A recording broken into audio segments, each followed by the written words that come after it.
My name is Leo, though I didn't always have a name. In the beginning, I was just another stray, a flicker of orange fur darting between shadows and puddles in the city's endless maze of alleys.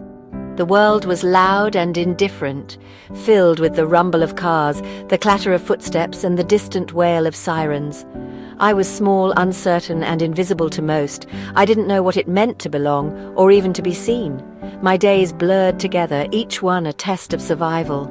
I was a ginger cat, a shadow slipping through the city's forgotten corners. Always on the move, always alert. The alleys became my world, a place of secrets and dangers, where every sound could mean trouble or a chance at a meal. I learned to move quietly, to blend into the darkness, to trust no one but myself. Hunger was my constant companion, my ribs sharp beneath matted fur, a reminder that comfort was a luxury I could not afford. Each day I scoured the streets for scraps, half-eaten sandwiches, a forgotten piece of chicken, anything to fill the ache in my belly. Sometimes I'd go days with barely a mouthful, my body growing weaker, my spirit more desperate. I learned to be invisible, hiding behind bins and slipping through fences, always searching for scraps, always wary of bigger cats or angry humans. The city was full of dangers, dogs that chased, people who shouted, and cars that sped by without a second glance. I became an expert at disappearing, melting into the background, my heart pounding as I waited for the world to pass me by. People passed by, never seeing me, or looking away if they did. To them, I was just another stray, a problem to ignore. Sometimes I wondered what it would be like to be noticed, to have someone reach out instead of turning away. But most days, I was grateful for the anonymity. It kept me safe, hidden from those who might mean harm. Nights brought new dangers, sirens, cold winds, and the desperate need for shelter. The city changed after dark, becoming colder, harsher, and even more unforgiving.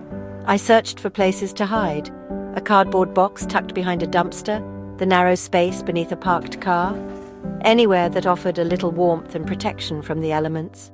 My homes were never safe, never warm, but they were mine for a night, and that was enough to keep going. As I curled up, I dreamed of a place where I wasn't so alone and hungry, a place where the world was gentle and I could finally rest without fear. But for now, I was just a shadow in the alley, waiting for morning, hoping for something better. In the darkness, I held on to hope, fragile as it was, that someday someone might see me, not as a shadow, but as Leo, a cat who wanted nothing more than to belong. Morning meant hunger. As the first rays of sunlight crept over the rooftops, the city slowly came alive. But for me, the day began with an ache in my belly and a restless energy in my limbs. The world was quiet, the air crisp, and every sound seemed magnified. The distant rumble of a bus, the flutter of pigeons, the soft patter of my own paws on the damp pavement. I was always the first to rise, driven by the need to find something, anything, to fill the emptiness inside. And so began the start of my daily hunt. Each morning I slipped through the shadows, my senses sharp, my movements careful. Every bush, every patch of grass, every alleyway was a potential hiding place for breakfast, or for danger. I learned to move quietly, to blend in, to become invisible when I needed to. The city was a maze, and I was both its explorer and its survivor. The bakery's scent teased me, drifting on the morning breeze, promising warmth and comfort I could never quite reach. I pressed my nose to the cold glass, hoping for a forgotten crumb or a kind hand, but there was nothing left for a stray like me. The doors stayed closed, the shelves empty, and I moved on, my hope fading just a little more with each step. In the park, families picnicked beneath the spreading trees, their laughter ringing out as children chased each other across the grass. The smell of food was everywhere, sandwiches, fruit, sweet pastries, but I was shooed away, invisible among their joy. Sometimes a child would spot me and point, but a parent's stern voice would send me scurrying back into the shadows. I watched from a distance, longing for a taste, a touch, a moment of belonging. The market was chaos, dodging feet weaving between legs, always alert for a sudden kick or a thrown object. The smells were overwhelming, fresh bread, ripe fruit, salty fish. I learned to move quickly, to snatch a fish head or a scrap of meat when no one was looking, and to disappear before anyone could catch me. Every meal was a risk, every bite a small victory in a world that offered little kindness. Most days I found little. The city's plenty was never meant for me. I searched through garbage bins, poked my nose into empty containers, and prowled the alleys where the scent of food lingered but rarely delivered. Hunger was my constant companion, a dull ache that never truly faded. I learned to be patient, to wait for the right moment, to accept disappointment as part of my daily routine. By sunset, exhaustion set in, sore paws, empty belly, and the endless search for rest. The city's noise faded, replaced by the hush of evening, and I looked for a quiet corner to curl up and dream of better days. My body ached, my spirit tired, but I knew tomorrow would bring the same struggle. The fight for survival never ended, and hope was a fragile thing, easily lost in the darkness. Each day blurred into the next, survival my only goal. The city was both my home and my battleground, a place of endless challenges and fleeting moments of comfort. I wandered the empty streets at night, guided by instinct and memory, always searching, always hoping for a change that never seemed to come. I wondered if life would ever change. Would I always be a shadow, a whisper in the city's story, or would there come a day when I found a place to belong? As I gazed up at the stars, I let myself dream, just for a moment, of a world where the hunt was over and I was finally home. Loneliness hurt more than hunger. I watched families and house cats from afar, longing for warmth and belonging.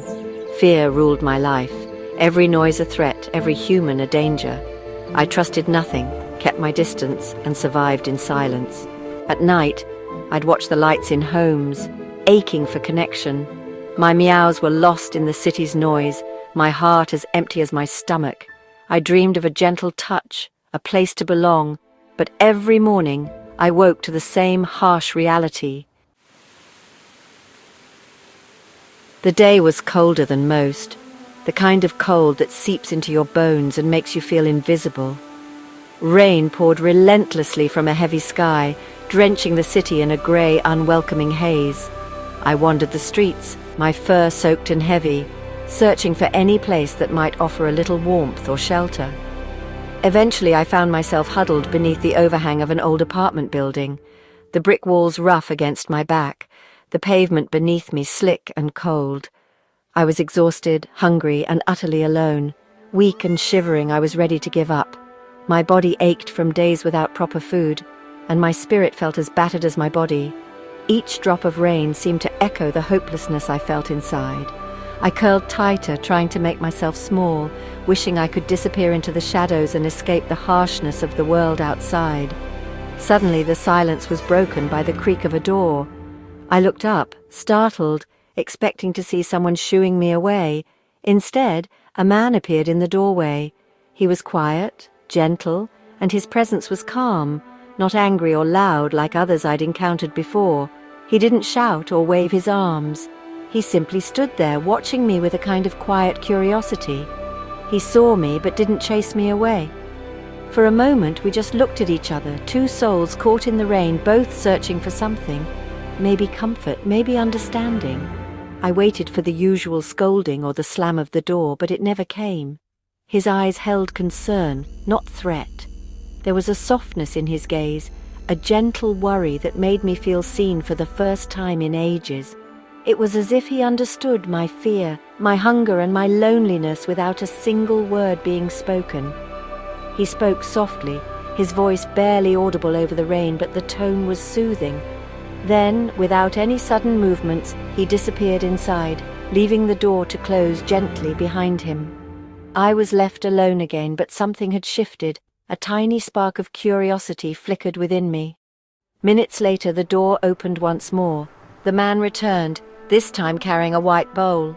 He placed it on the ground just a few feet away from where I sat, and then stepped back, giving me space. The smell of food drifted toward me, warm and inviting, and for the first time in days, my stomach growled with hope. He left the door ajar, not forcing me to come closer, but offering me a choice. The open door was an invitation, a silent promise that I could enter if I wished. or simply take the food and remain outside. It was the first time anyone had given me that kind of respect. I crept forward, every muscle tense, half expecting the kindness to vanish. But nothing happened except the gentle patter of rain and the steady warmth of the food. It was the first kindness I'd ever known from a human, and it filled me with a cautious gratitude. For the first time, I felt a glimmer of hope, a fragile, precious feeling that maybe, just maybe, things could change.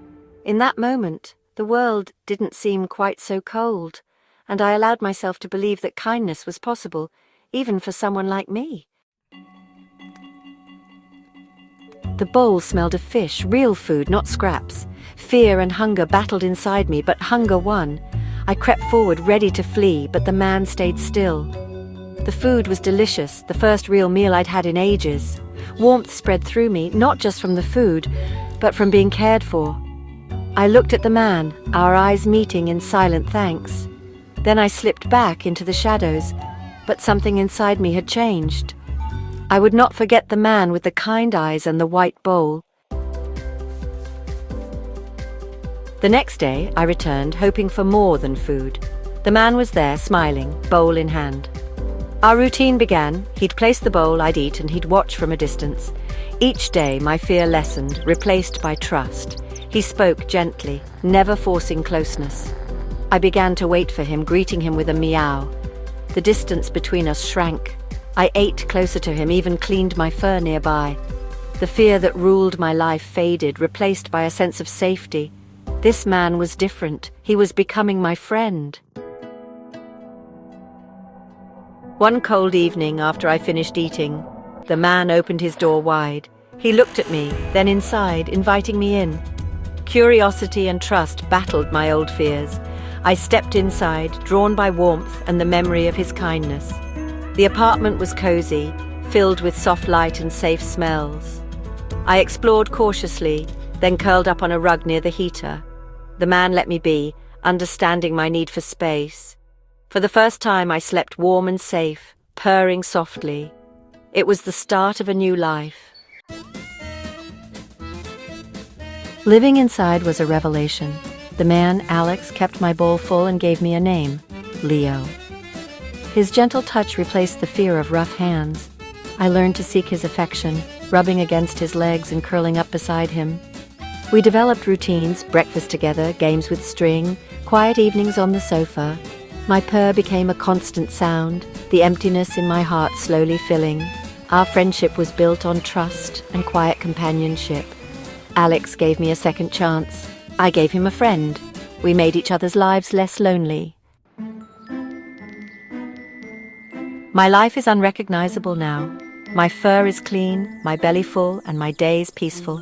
The city's noise is just background to my safe, happy world. Sometimes I remember the cold and hunger, and I'm grateful for Alex's kindness. He saved me, showed me love, and filled my once empty heart. One act of kindness changed everything. There are many shadows still waiting for hope. Kindness is powerful. It saved me, and it can save so many others.